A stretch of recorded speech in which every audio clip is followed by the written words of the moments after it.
کیا مولا علی علیہ السلام کو خالق کہا جا سکتا ہے؟ مزید یہ کہ کیا خالق اور ولی میں کوئی فرق بھی ہے یا دونوں ایک چیز کا نام ہے؟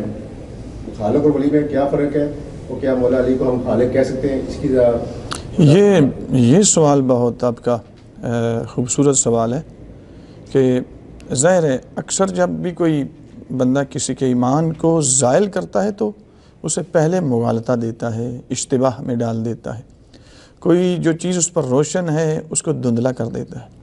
تو اس کے لیے ظاہر ہے پھر مختلف طریقے استعمال کرتا ہے، مختلف اسٹریٹجیز دشمن اپناتا ہے اور اس طریقے سے مومنین کے ایمان کو وہ زائل کرنے کا سبب بنتے جا رہے ہیں۔ بہرحال بہت خوبصورت سوال ہے کہ کیا مولا علی علیہ السلام کو خالق کہنا جائز ہے، یا مثلا فضائل کے نام پر اس طرح کا کہ مثلا میں اس میں اضافہ کر دیتا ہوں اس سوال میں کہ معجزات مولا علی کے بیان کر کے اس بنا پہ مولا علی کو خالق یا رب یا مثلا اللہ کہا جا رہا ہے، جس طرح ممبر پہ اس وقت حالت ہے، تو کیا اس وجہ سے مولا علی کو معجزات کی بنا پر خالق کہا جا سکتا ہے یا رب کہا جا سکتا ہے یا اللہ کہا جا سکتا ہے؟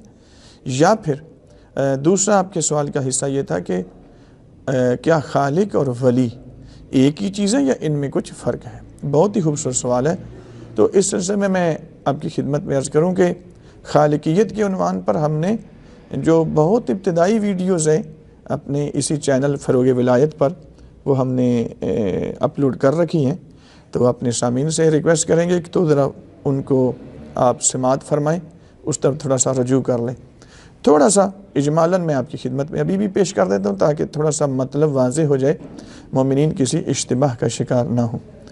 تو قرآن صراحت سے جہاں اللہ کی ربوبیت کا اعلان کر رہا ہے وہاں اللہ کی خالقیت کا بھی اعلان کر رہا ہے، وہاں اسی صراحت کے ساتھ امیر المومنین کی ولایت کا بھی صراحت کے ساتھ پروردگار اعلان کر رہا ہے اپنے قرآن میں۔ کہیں پہ فرماتا ہے حل من خالق غیر اللہ، میرا حبیب ان سے پوچھو کیا اللہ کے علاوہ بھی کوئی خالق ہے؟ تو آگے سے جواب ملتا ہے نہیں یا رسول اللہ، خالق صرف اللہ ہے۔ یہ قانون فطرت کی طرف پلٹایا جا رہا ہے، جو عہد فطری تھا اس کی طرف اس کا تذکر دلا رہا ہے خدا اپنے رسول اللہ کے توسط سے، اس عہد پیمان فطری و عہد فطری کی طرف لے کے آیا جا رہا ہے۔ ان سے پوچھو کہ اللہ کے علاوہ بھی کوئی خالق ہے؟ تو جو فطری جواب ہے وہ پہلے نمبر پر یہی بنتا ہے کہ نہیں، اللہ کے علاوہ خالق کوئی نہیں۔ البتہ ہم نے تفصیل دی ہوئی ہے اسی اپنے چینل کی نیچے جو ویڈیوز آئی ہیں موجود ہیں وہاں پہ کہ خالقیت کیا ہے، خالقیت کی تعریف کیا ہے، خالقیت کی کتنی قسمیں ہیں، خلق التکوین و خلق التقدیر، یہ ان دونوں کی تعریف کیا ہے، پھر ان کے کون سی خالقیت اللہ کے ساتھ مختص ہے، کون سی خالقیت میں اشتراک ہے۔ فتبارک اللہ احسن الخالقین، اس آیت نے کون سی خالقیت مراد ہے، یہ وہاں پہ ویڈیو موجود ہے، تفصیل کے ساتھ آپ سے میری التماس ہوگی کہ ایک تو آپ اس کو ذرا غور سے سن لیں، سماعت کر لیں۔ میں انہی کو مطالب کو دہرانا نہیں چاہوں گا، تھوڑا سا بھی اس سے آگے بڑھتے ہیں۔ پروردگار عالم نے خود جہاں ولایت بتائی ہے وہاں اپنی خالقیت بھی بتائی ہے۔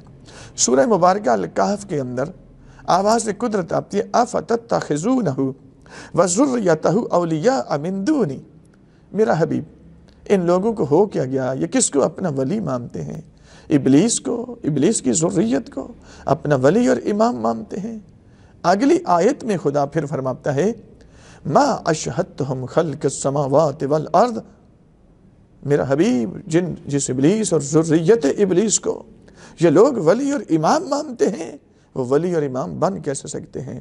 ما اشہدتہم خلق السماوات والارض، میں نے تو جب زمین و آسمان کو خلق کیا تھا تو زمین و آسمان کی خلقت پر انہیں گواہی نہیں بنایا، تو یہ ولی کیسے بن گئے؟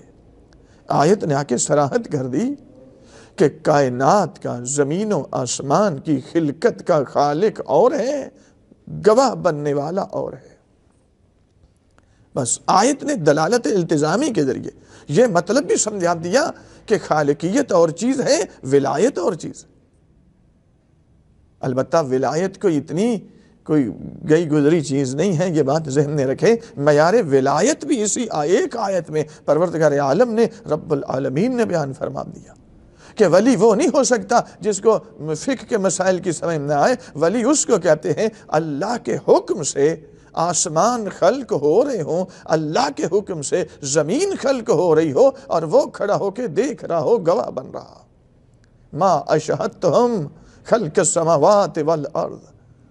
حبیب جن کو یہ ولی مانتے یہ تو زمین کی خلقت کے گواہ ہی نہیں ہے، تو ولی کیسے؟ جن کو یہ ولی اور امام مانتے ہیں یہ تو آسمانوں کی خلقت کے گواہ نہیں ہیں۔ اس کا مطلب یہ ہے کہ آسمانوں کی خلقت کا خالق اور ہے اور اس خلقت پر گواہ بننے والا اور ہے۔ جو خلقت کی جو ان کو خلق کر رہا ہے وہ خالق ہے، جو اس پر گواہ بن رہا ہے وہ ولی ہے۔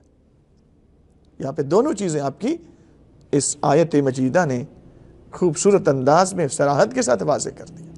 ولا خلق انفسہم، بات صرف یہاں تک روکی نہیں، صرف زمین و آسمان کی خلقت کا گواہ نہیں، بلکہ ہم نے تو خود ان کو جب خلق کیا تو ان کو ان کی اپنی خلقت پر ہم نے گواہ نہیں بنایا، تو یہ ولی کیسے بن گئے، یہ امام کیسے بن گئے؟ آیت نے معیار مزید واضح کر کے سمجھا دیا کہ ولی وہ نہیں ہوتا جس کے لیے قرآن کہتے ہیں واللہ اخرجکم من بطون امہاتکم لا تعلمون شیئا، جب تم پیدا ہوئے شکم مادر سے، آغوش مادر میں آئے تھے تو تمہیں تو کسی چیز کا علم ہی نہیں تھا۔ اس کا مطلب یہ ہے معیار سمجھا دیا پروردگار نے ولایت کا، جھوٹے ولی کا اور حقیقی ولی کا، کہ جو پیدا ہو اور جاہل پیدا ہو، سر میں چوٹ لگ جائے پاگل ہو جائے، ملک الموت آ جائے تو اختیار کھو بیٹھے، زائل کر بیٹھے، اپنا علم و عقل ختم کر بیٹھے، اول پھول کہتا رہے، بخار میں شدت آ جائے تو پاگل ہو جائے، وہ ولی نہیں ہے۔ بلکہ ولی کون ہے؟ اللہ اس کو خلق کر رہا ہو، وہ اپنی خلقت پر خود گواہ بھی بن رہا کہ ایک لمحے کے لیے اس میں غفلت نہ آئے، اس کا علم اس کے ساتھ۔ یہاں آیت مجیدہ نے خالقیت بھی بتائی ہے اور ولایت بھی بتائی ہے۔ جو زمین و آسمان کی خلقت کو پر گواہ بن رہا ہے وہ ولی ہے، جو انہیں خلق کر رہا ہے وہ خالق ہے، وہی اللہ ہے۔ لذا فضائل اپنی جگہ پر، معجزات امیر المومنین کی اپنی جگہ پر۔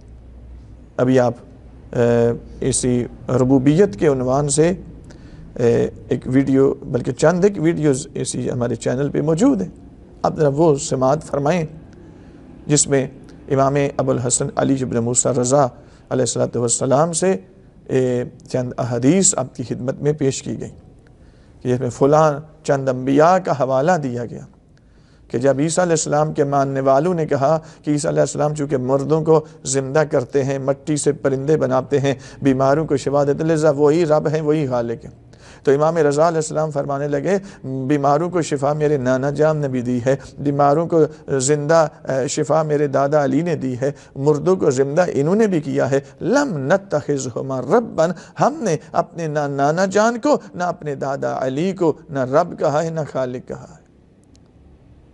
یعنی اس کا مطلب یہ ہے زندہ کرنا، مردے کو زندہ کرنا معجزہ ہے، ولایت کا معجزہ ہے، کر سکتے ہیں بإذن الہی، لیکن معجز نما ہونا اور ہے، رب اور خالق ہونا اور ہے۔ لذا اس میں ایک تو فرق کرنا چاہیے کہ خالقیت اور ولایت ایک چیز نہیں، خالق ہونا اور چیز ہے۔ اللہ نے سورہ کہف کے اندر بھی معیار سمجھا دیا، امام ابو الحسن علی بن موسیٰ رضا علیہ السلام نے بھی معیار سمجھا دیا۔ اور مزید اس میں آپ اگر تفصیل چاہتے ہیں تو پہلی ویڈیوز ہماری دیکھیں جس میں خالقیت کی ہم نے قسمیں بتائی ہیں اور کون سی خالقیت کس کے ساتھ مختص ہے۔ پروردگار ہمیں ان حقائق کو سمجھ کر ماننے کی توفیق عطا فرمائے۔